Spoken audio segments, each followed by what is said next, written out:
मेरे प्यारे मित्रों, आज मैं आप लोगों को रामायण के अंतर्गत जो रामायण के रचयिता हैं महर्षि वाल्मीकि जी, उनके जीवन से संबंधित कुछ समस्याओं के बारे में या उनके जीवन में चलित घटनाओं के बारे में मैं आपको बताने जा रहा हूँ।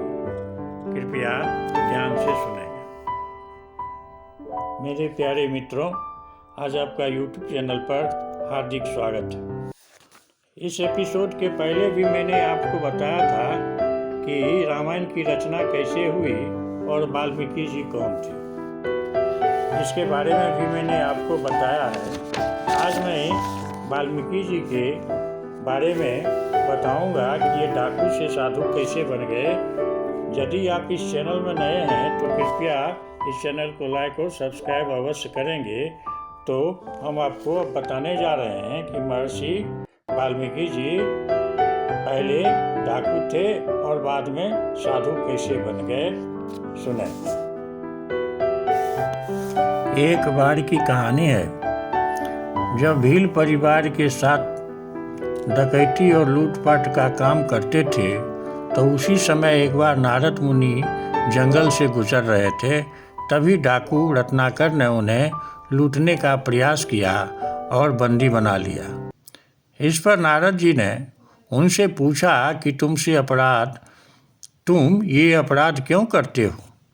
तो रत्नाकर ने कहा कि अपने परिवार के भरण पोषण के लिए मैं ऐसा करता हूँ। जिस परिवार के लिए तुम यह अपराध करते हो, क्या वे तुम्हारे पापों के भागीदार बनने को तैयार हैं? रत्नाकर ने कहा, क्यों नहीं नारद जी। ये बात तो इन्होंने सुनकर रत्नाकर को फिर से याद दिलाया कि ये काम तुम्हारा गलत है। नारद जी की ये बात सुनकर रत्नाकर ने नारद मुनि को एक पेड़ से बांधा और इस प्रश्न का उत्तर लेने के लिए अपने घर गए। उन्होंने जब यह सवाल अपने परिवार के लोगों से किया तो उनको यह जानकर आश्चर्य हुआ कि कोई भी उनके इस पाप में भागीदार नहीं बनना चाहते थे। उन्होंने वापस आकर नारद जी को स्वतंत्र कर दिया और अपने पापों के लिए क्षमा प्रार्थना की। इस पर नारद जी ने उनको राम राम का जाप करने का उपदेश दिया। उनको बहुत सदमा लगी, लेकिन रत्नाकर के मुंह से राम राम की जगह मरा मरा शब्द ही निकल रहा था।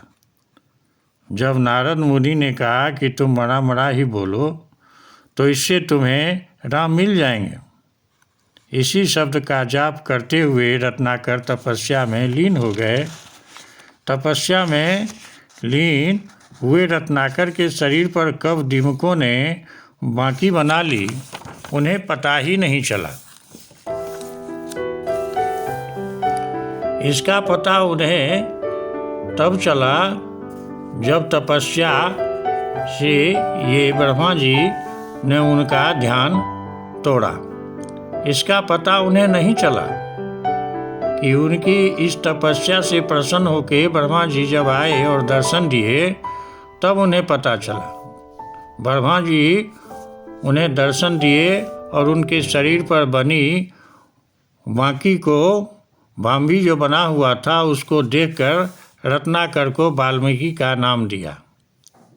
तब से उन्हें वाल्मीकि के नाम से ही जाना जाता। साथ ही ब्रह्मा जी ने उनको रामायण की रचना करने की प्रेरणा भी दी और इस तरह से इन्होंने रामायण की रचना भी की जो पूरे जगत में विख्यात है। अतः महाकाव्य रामायण के रचनाकार महर्षि वाल्मीकि का जन्म दिवस भी आश्विन मास की पूर्णिमा तिथि को वाल्मीकि जयंती के रूप में मनाई जाती है। महर्षि वाल्मीकि ऐसे विद्वान हैं जिस पर सभी देवी देवताओं को अपनी कृपा बरसाई है। लेकिन रत्नाकर को यह पता नहीं था कि वह किस तरह से रामायण की रचना करेंगे। एक नदी के तट पर सुबह पहुँचते ही उन्होंने क्रोंच पक्षियों के जोड़ों को परने करते हुए देखा। उसी समय शिकारी ने तीर से क्रोंच के नर को मार दिया। इससे महर्षि इतने आहत हुए कि उनके मुंह से सहसा एक साप निकल पड़ा। माँ निषाद प्रतिष्ठाम त्वं गम स्वस्ति समा यत क्रोच मथनादेकम अवधि कामोहितम। यानी जिस दुष्ट शिकारी ने प्रेम में लिप्त पक्षी का वध किया उसे कभी चैन नहीं मिलेगा। साप देने के बाद महर्षि सोच में पड़ गए कि उनके मुंह से यह क्या निकल गया। इतना सोच ही रहे थे कि उसी समय नारद मुनि प्रकट हुए और उन्हें कहा कि यही आपका पहला श्लोक है जिससे आप रामायण की रचना करेंगे। और महर्षि ने रामायण की रचना उसी दिन से करना शुरू कर दी। तो इस तरह से मैंने आपको इस रामायण के अंतर्गत यह महर्षि का जीवन चित्रण मैंने आपको किया है। यदि आपको मेरा यह बताए गए एपिसोड यदि आपको अच्छा लगता है तो कृपया लाइक और सब्सक्राइब अवश्य करेंगे। फिर मैं आपको अगली एपिसोड में आपसे मुलाकात करूंगा। तब तक के लिए मुझे आज्ञा दीजिए। जय हिंद, जय श्री कृष्ण।